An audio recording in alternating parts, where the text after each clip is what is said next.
Good evening, ladies and gentlemen. Anybody here eager to retire Congressman Harry Mitchell? Come on, let's hear it. You do better than that. I can't think of a more deserving guy to embrace his retirement in January of 2011 after the new Congress is seated and after Dr. Chris Salvino is sworn in. A guy who saw fit to actually have a monument built to himself at City Hall in the city of Tempe. Who could deserve a nice congressional pension better than Congressman Harry Mitchell? Anybody? I can't think of anybody. Thank you for coming out tonight. As a columnist at the East Valley Tribune and a radio talk show host, I get to follow members of Congress, elected members of the respective city councils, our state legislature, and our governors pretty carefully. It's my job to do so. And Harry Mitchell has been a very interesting fellow on the surface. I've met him only a couple of times on the surface. He comes across as a very kind-hearted, gentle, sort of grandfatherly sort of fellow. And he has catapulted that image, that public image, quite effectively to advance his own political career. I was struck by, shortly after his election to the United States Congress, I was struck by a situation that didn't get a lot of attention in the local press. Maybe you saw or heard some things about it, maybe you didn't. But, of course, he had a career as a public school teacher and taught civics and government for many, many years. And he was asked by a reporter from a particular newspaper that will go unnamed, gosh, Congressman, what's it like now that you're in Washington? He said, I had no idea how things ran all those years I was teaching civics. Well, now that's extraordinary. A guy gets elected to Congress and then admits he's been misleading children for the last several decades. Congressman Mitchell had a very interesting career when he was at City Hall in Tempe.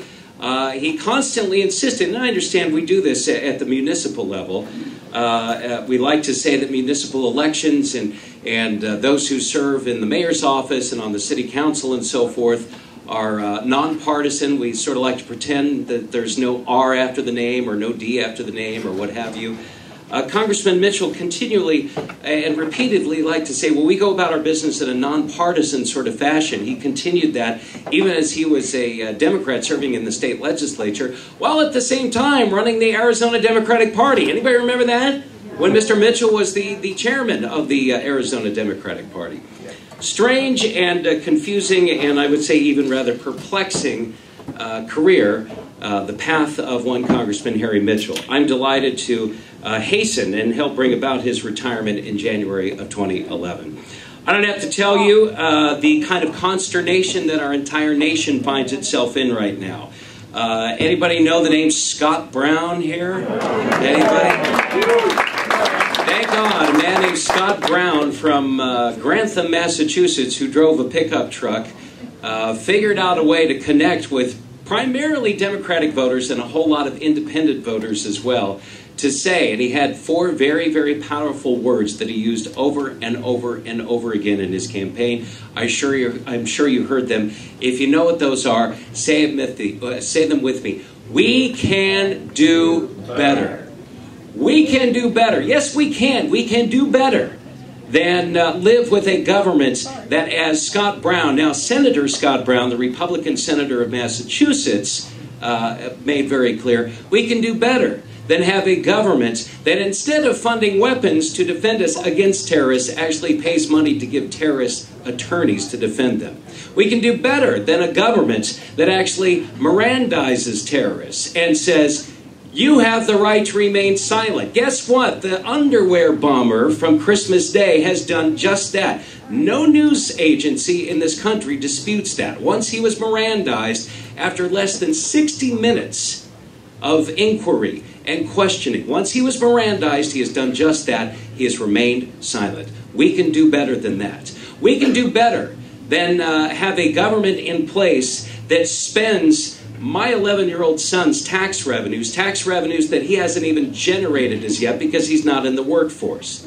We can do better than have a Congress that carries the water for a leftist extremist president of the United States, who I quite frankly believe, and this might step on some toes and offend just a little bit, but I won't mention any names here, but I was just having a conversation with a particular member of our congressional delegation from here in Arizona.